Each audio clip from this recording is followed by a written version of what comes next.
Pada suatu hari, Habib Hasan Al-Idrus yang ditawan juga, itu setiap sore dia naik kudanya, datang untuk hadir majelisnya Habib Idrus. Qiraah di waktu sore, Rawhah namanya. Ketika dia mau ikat, dia punya kuda di sekitar rumah itu. Dulu itu belum ada perumahan di situ, masih sawah semua. Habib Hasan ini dapat banyak piring-piring seng, banyak sekali di situ. Dia kumpul-kumpul, mungkin ada sampai 30 biji piring seng. Dia bawa, dia laporkan sama Habib Idrus. Dia katakan, ya Habib Idrus, indep yang murid-murid kurang ajar. Mereka kalau sudah makan, mereka lempar itu piring seng. Mau lihat piring terbang, lemparkan. Dari rumah itu dilempar keluar. Dia bilang, lebih baik kamu singkirkan semua ini anak-anak. Pecat semuanya. Ini bukan datang mau belajar. Apa guru tua bilang? Apa Habib terus bilang? Ya Hasan, lau salah wahid minhum istafadna.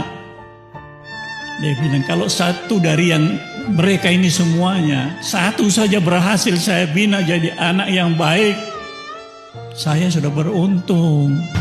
Itu guru tua. Tidak pernah dia marah. Wah Syarifah, istri beliau, mengatakan, saya ini baru kemarin ke pasar beli piring-piring seng sekian banyak, kok sudah hilang semua. Ya itu, anak-anak habis makan dia lempar. Ya, itu kejadian. Tapi beliau tidak marah, sabar, tabah menghadapi itu semuanya. Nah, inilah spirit yang ditanamkan oleh almarhum untuk menjadi seorang warga negara yang betul-betul nasionalis, cinta kepada tanah air. Almarhum mengajar kepada kita masalah tasamuh, toleransi. Luar biasa pelajaran beliau ini. Salah satu syairnya yang saya ingat sampai sekarang. Wala turiyannan nasa dunaka mu'minan wala kafiran hatta tughayyaba fil qabri. Apa dia katakan? Jangan sekali-kali Anda mengatakan atau menyatakan saya lebih baik daripada kamu. Apakah itu seorang muslim atau non muslim? Belum tentu Anda lebih baik dari orang yang non muslim sekarang ini. Nanti terakhir, setelah Anda dikuburkan, Anda sudah kembali kepada Allah, Anda sudah mendapat yang namanya husnul khatimah. Di situ boleh Anda mengatakan, saya hebat, saya lebih baik dari kamu.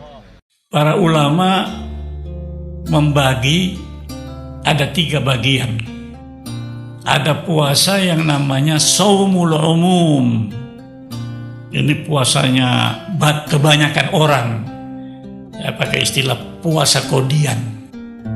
Tahu puasa kodian?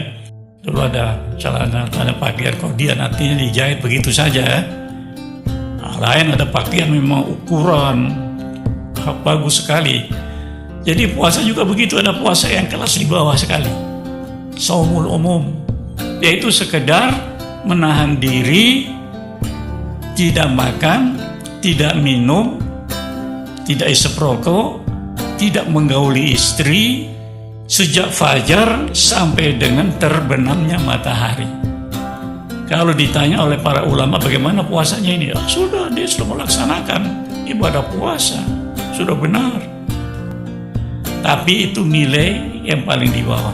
Ada lagi yang lebih tinggi nilainya, shaum al-khusus, puasanya orang-orang yang istimewa.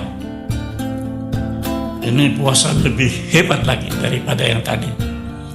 Jadi selain tadi, yaitu tidak makan, tidak minum, tidak menggauli istrinya dan sebagainya pada waktu tertentu itu, ditambah lagi dia ikut sertakan seluruh anggota tubuhnya untuk berpuasa. Matanya juga berpuasa, dalam arti dia jaga matanya, tidak melihat barang-barang yang haram. Matanya dipergunakan untuk baca Quran, untuk melihat segala sesuatu yang indah, memikirkan ciptaan-ciptaan Tuhan yang Masya Allah, untuk lebih memantapkan imannya. Nah ini yang artinya matanya ikut berpuasa. Kedua juga, ini telinga harus ikut berpuasa. Jangan dipakai untuk mendengar hal-hal yang negatif. Orang memfitnah, orang bicara tidak baik, kita ikut dengar. Jangan.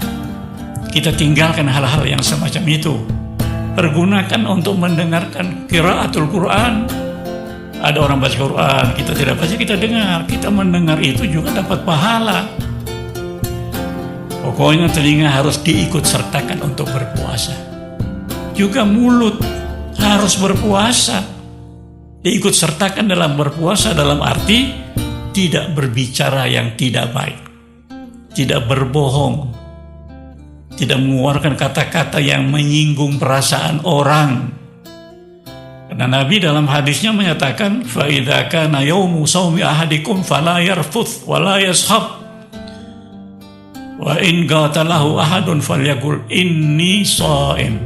Ini Nabi ajarkan pada kita. Beliau katakan, kalau Anda sedang berpuasa, janganlah sekali-kali bicara yang tidak baik. Atau yashab. Sahab itu artinya membuat kegaduhan, membuat kebisingan, mengganggu ketenangan di tengah-tengah masyarakat.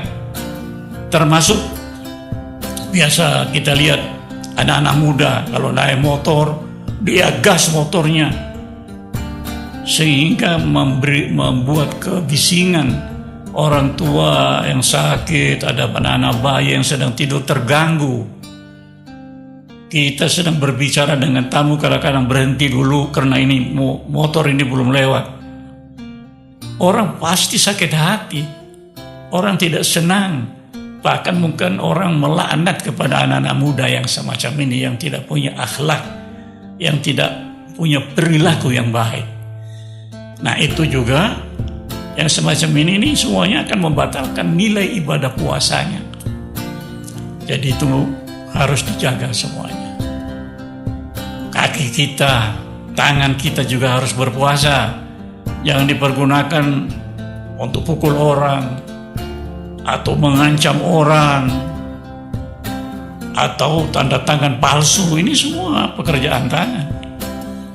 Nah ini tangan kakinya selalu diikut sertakan untuk berpuasa. Kalau ini kita penuhi, maka puasa kita meningkat satu tingkat. Namanya saumul khusus. Orang-orang yang istimewa, orang-orang yang puasanya istimewa.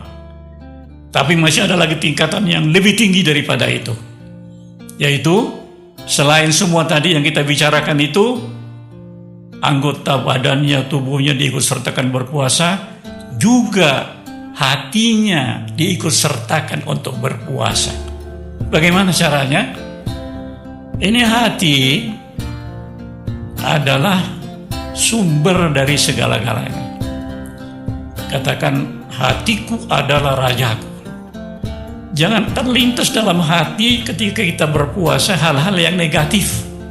Benci sama orang, benci itu letaknya dalam hati, ya kan? Niat tidak baik, ini semuanya menodai hati kita. Jadi hati harus diikut sertakan dengan untuk berpuasa, dalam arti harus semuanya yang terlintas dalam hati kita itu hal-hal yang positif, hal-hal yang baik. Nah kalau ini kita laksanakan juga, maka berarti puasa kita namanya shaum khususil khusus. Ini yang paling istimewa sekali.